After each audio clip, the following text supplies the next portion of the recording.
My name is Lisa Dickey, and I am a graduate of the University of North Carolina at Chapel Hill. I got my degree here in Russian language and literature back in 1988.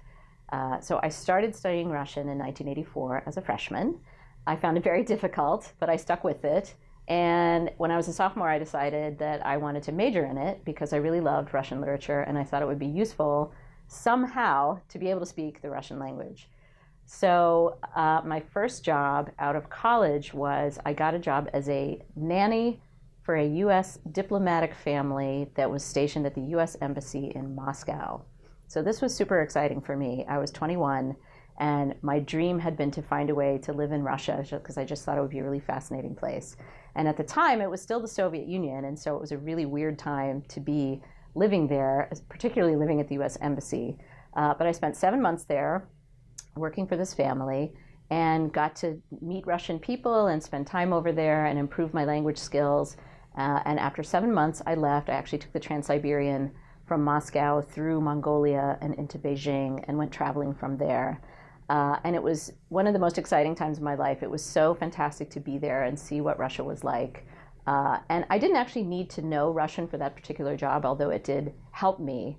And then when I came back to the United States, I came back and I was 22, and I wasn't sure still what I wanted to do with myself. It took a long time to figure that out. But I worked a few different jobs. I was living in Washington, D.C., and then I decided I wanted to be a writer. And the way I decided I was going to become a writer was I would return to Russia, rent an apartment, and just live there and, write stories and try to find interesting people to write about and interesting things. And I met a guy who owned an apartment in St. Petersburg, and this was now 1994. So the Soviet Union had collapsed, and it was a lot easier to go over there and live. So I just rented this apartment from this guy for $100 a month, and I moved over there, and I started trying to find stories that I could write and write for the local English language newspaper. And at the time, there weren't a ton of Americans living over there, but there were enough. There was a community of people. And being able to speak Russian obviously was tremendously helpful. I couldn't have done it otherwise. And I spent a lot of time chasing down stories and writing them and trying to sell them. And during this process, it was kind of hard for me to sell them because all the newspapers would say to me, well, until you've been published, we don't want to publish you. We only want to publish a published author. So that was very difficult. But I happened to come across this guy, this American guy named Gary Matoso, who was a photojournalist. And he decided he wanted to do this crazy thing where he was going to go on a trip all the way across Russia, starting in Vladivostok, and just meandering for 3 months and going all the way back to St. Petersburg, which is almost 6,000 miles, and just doing stories and taking pictures. And he needed someone who spoke Russian because he didn't speak Russian. And so I volunteered. And so this guy, Gary, and I flew to Vladivostok, and he actually had a prototype digital camera, which they weren't on the market then. And I had never seen this technology before, but he showed it to me how it would work, that you take a picture and then suddenly you can see your, whatever it is that you've shot on your computer screen, which was amazing. And we went across all of Russia and we interviewed all of these different people. We talked to the people who keep the lighthouse in Vladivostok, which is way over on the southeastern tip, really close to North Korea.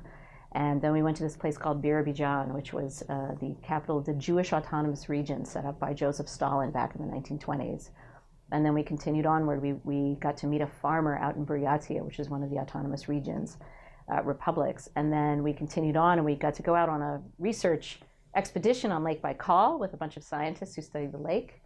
And then we continued onward. We went to Novosibirsk. We met a group of gay friends there, and we wrote about what it was like to live as a gay person in Russia in 1995. And then we continued onward. We went to Chelyabinsk, and we interviewed a family there, and we went to Kazan and interviewed the mother of a soldier who had just died in Chechnya, because there was a war going in Chechnya in the 90s. And then we continued on to Moscow, and we interviewed this rap star named MC Pavlov, who was, I would say, Russia's first rap star, because he was probably the only rap star at that time in Russia. And then we made it to St. Petersburg 3 months after we had started, and we interviewed 5 generations of a Russian family, because I knew a guy in Petersburg, my friend Boris, who his great-grandmother was still living, and she was 98 years old. And he said, oh, do you want to meet her? She grew up in Tsarist Russia. She grew up before the revolution. because remember, this was 1995 and she was 98. So she'd been born in the 19th century. So she remembered everything. She was a teenager when the revolution had happened. And so he said, do you want to interview her? And I said, yes, I want to interview her. So I had the amazing opportunity to sit down with this woman and talk to her about what it was like to grow up in pre-revolutionary Russia.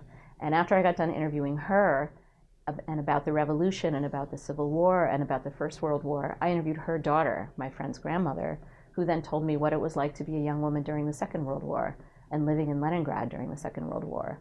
And then I interviewed that woman's daughter-in-law, my son Boris's mom, my friend Boris's mom. And she told me about what it was like to be a young woman growing up in the Sputnik era and the space race. And then I interviewed Boris, and he told me what it was like to grow up with Gorbachev and Perestroika and Glasnost. And then I interviewed, Boris didn't have any kids, so I interviewed his nephew Vanya, who was 6 years old. And so Vanya had been born in the very end of the Soviet Union. And of course, it really wasn't much of an interview. But what I did learn was that little Vanya was studying English in anticipation of a more sort of multicultural existence that was coming down the pike for Russians after the fall of the Soviet Union. So being able to speak Russian and meet all these people from all these different walks of life and talk to them was an amazing experience, number one. And number two, it also enabled me to sell stories finally. And I started a writing career, and that was how I started it. So I worked as a freelance journalist for a while, and then I moved back to the States and I continued my writing career working as a ghostwriter and a book collaborator. And so that part of my career didn't have anything to do with Russia. But I did that for about 8 or 9 years, and then I got this idea in my head that it would be really fun to go back to Russia and find all the same people again, like do the entire trip over again. It seemed sort of halfway crazy and halfway incredibly exciting, so I decided to go with the exciting bit. And so I called Gary, who was living in Paris, and I said, hey, do you want to do this? And he wanted to, but he couldn't do it because of his work. And so I found another photographer, and I went back and found all the same people again, did the entire trip again over another 3 months. And in a lot of cases, all I had was just the notes that I had taken in my little spiral notebook and, you know, the addresses and the phone numbers that people had had. And a few people were difficult to find, but I found almost everyone.